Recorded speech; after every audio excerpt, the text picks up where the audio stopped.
ষষ্ঠ শ্রেণীর প্রিয় শিক্ষার্থী, আজকে আমরা তোমাদের গণিত বই 16 নম্বর পৃষ্ঠার অনুশীলনী 1.3 মৌলিক গুণনীয়কের সাহায্য গসাগু নির্ণয় করো। আমরা আগের পর্বে ভিডিওতে ক নাম্বার দেখেছিলাম, সেই ভিডিওটা আগে দেখে নেবে। আজকে আমরা খ এবং ছোট গ এই দুটি সলিউশন করব। তবে চলো অঙ্ক দুটি দেখতে থাকি। প্রিয় শিক্ষার্থী, তোমাদের খ নাম্বার অঙ্কটি চলো করতে থাকি। তাহলে 525 এটিকে আমরা প্রথমে ভাগ দিব। দেখো কি দিয়ে প্রথমে দেওয়া যায়, 5 দিয়ে দিই। যদি আমরা এটাকে 5 দিয়ে ভাগ দিই তাহলে পাবো কত? 105। তাহলে লিখি এখানে 105, লিখলাম 105। 105 কে যদি আমরা ভাগ দিই তাহলে এটাকে আমরা আবারও 5 দিয়ে ভাগ দিই। যদি আমরা আবার এটাকে 5 দিয়ে ভাগ দিই তাহলে পাবো কত? 21। এই লিখলাম 21। এখন এই 21 এর আবার ভাগ দিই, বেজোড় সংখ্যা যেহেতু, তাহলে 3 দিয়ে ভাগ দিই, কি হয়? 3 7 21। তাহলে কত পেলাম? 7। তাহলে 7 পেলাম। এবার চলো পরের যে সংখ্যাটা আছে, কত? পরের সংখ্যাটা আছে তোমাদের 495। তাহলে দেখো 495 হলো 495। এটাকে আমরা দেখি কি কি দিয়ে ভাগ করা যায়। প্রথমে দিই 5। যদি 5 দেই তাহলে 5 দিলে এটা হবে কত? 99। তাহলে লিখি 99। এই লিখলাম 99। এখন এই 99 কে আমরা 3 দিয়ে ভাগ দিব। 3 দিয়ে যদি দেই তাহলে এখানে আসবে কত? 33। এই লিখলাম 33। এই 33 দিয়ে এখন আমরা আবার ভাগ দেই 3 দিয়া। 33 টা 3 দিয়ে ভাগ দিলে হবে কত? 11। এটা আর ভাঙানো যাবে না। তাহলে পরবর্তী সংখ্যাটা দেখি। পরবর্তী সংখ্যা হলো 570। তাহলে লিখি 570। এটাকে চলো দেখি কি কি দিয়ে ভাগ দেওয়া যায়। ধরো প্রথমে দেই 5 দিয়ে।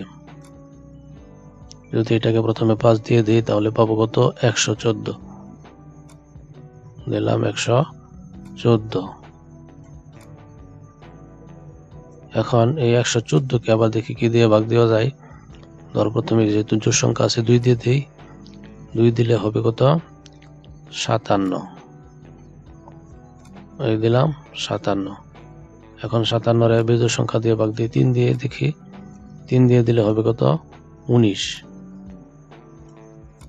3 দিয়ে আমরা পেলাম 19। এই 19 কে আর ভাঙা যাবে না।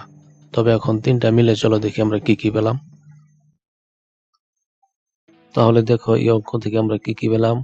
অতএব 525 এ থেকে পেলাম 3 5 7 5। আর 495 এ থেকে পেলাম 3 5 3 11। এবং 570 এ থেকে পেলাম 3 5 2 19। এখানে সাধারণ মৌলিক গুণনীয়ক হলো 3 এবং 5। কেন? দেখো এখানে 3 আছে, এখানে 3 আছে, এখানে 3 আছে, তাই একটি 3 নিলাম। এখানে 5 আছে, এখানে 5 আছে, এখানে 5 আছে, কিন্তু এখানে 5 তাই দিলাম। কিন্তু পরে দেখো 7 এখানে আছে, এটাতে নেই, এখানে নেই, তাই নিলাম না। আর দেখো তারপরে 11 এটাতে নাই, এটাতে নাই, 19 এটাতে নাই, এটাতে নাই, এটাতে নাই, একটাতে আছে। সেই হিসাবে কমন ছিল মাত্র 3 এবং 5, তাই আমরা 3 এবং 5 নিয়েছি। তাহলে এখন বলা যায় অতএব 525 495 ও 570 এর গসাগু 3 এবং গুণন 5। এখন এটাকে এটা দিয়ে গুণ করি 3 5 15। তাহলে লিখতে পারি যে নির্ণয় গসাগু 15। এটি হলো এই খ নাম্বার উত্তর আনসার। এখন চলো আমরা করি ছোট গ নাম্বার। এখানে আছে কত? 2666। এটাকে আমরা প্রথমে জোড় সংখ্যা আছে, তাহলে 2 দিয়ে নিই। 2 দিয়ে নিলে দেখো 2 6 এর মধ্যে কয়বার যা? 3 বার। তাহলে এখানে দিলাম 3। এখানে 2 6 এর মধ্যে কয়বার যা? 3 বার। তাহলে দিলাম 3 এবং 26। 26 এর মধ্যে 2 যায় 13 বার, 13 দুগুণে 26, তাহলে দিলাম কত 13, আমরা এটা পেলাম। এখন আবার এটাকে নেই, এটাকে আমরা কি দিয়ে দিব, বিজোড় সংখ্যা আছে, তাহলে এটা অনেক বড়, তাই আমাদেরকে গুণ করে করে যেতে হবে। এখানে মিলবে একমাত্র 31 দিয়ে, 31 দিয়ে মিললে আমরা পাবো কত 43, এই হলো 43। আচ্ছা, তারপরে এটা দেখি পরেরটা 9699, তাহলে হলো 9699, এটাকে আমরা 9 দিয়ে নিব। যদি এটাকে আমরা 9 দিয়ে নিই তাহলে পাবো কত 32,033, তাহলে এটা পেলাম আমরা এখানে। আবার এটাকে নেই, এটাকে আমরা কি দিয়ে নিব, একেবারে অঙ্ক করে করে করে করে দেখতে হবে, গুণ করে করে যাবে 53 দিয়ে, 53 দিয়ে এটা যাবে কতবার 61 বার, তাহলে এখানে দিলাম আমরা কত 61। তাহলে এবার চলো দেখি এখানে আমরা কি কি পেলাম। এটাতে পেলাম কি, এখানে তুমি এই সংখ্যা আগে এখানে লিখে নিবে, তারপর দেখো প্রথমটাতে কি পেলাম 2, 31, 43, আর এটাতে পেলাম 9, 53, 61, একটাও কিন্তু আরেকটার সাথে মিল নাই। তাহলে এটাকে আমরা কিভাবে করব, চলো তাহলে প্রথমত দেখি কি কি পেলাম। যেমন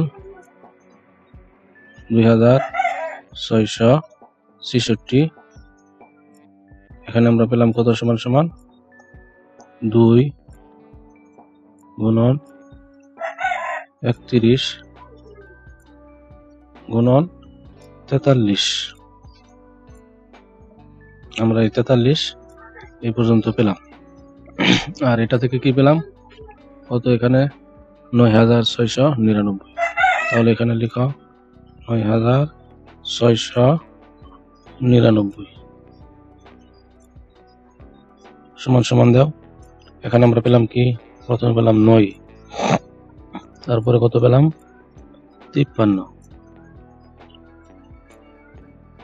তারপরে কত পেলাম 61, গুণ চিহ্ন দাও, গুণ চিহ্ন দেওয়া 61 লিখবে।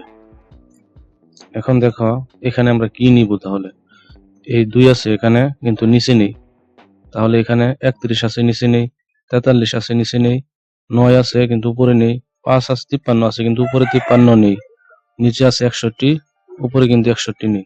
তাহলে এটাকে আমাদের কি করতে হবে, এখানে একটা 1 যোগ করতে হবে, দুটোটা একসাথে মিল রাখার জন্য আবার এখানেও 1 যোগ করতে হবে। তাহলে দেখো এটার গুণনীয়ক হবে কি 1, তাই আমরা বলতে পারি 2666 ও 9999 এর মধ্যে এক ভিন্ন অন্য কোনো গুণনীয়ক নেই, অতএব এর গসাগু হবে 1, নির্ণয় গসাগু 1। উত্তরটা এই পর্যন্ত এইভাবে দিতে হবে।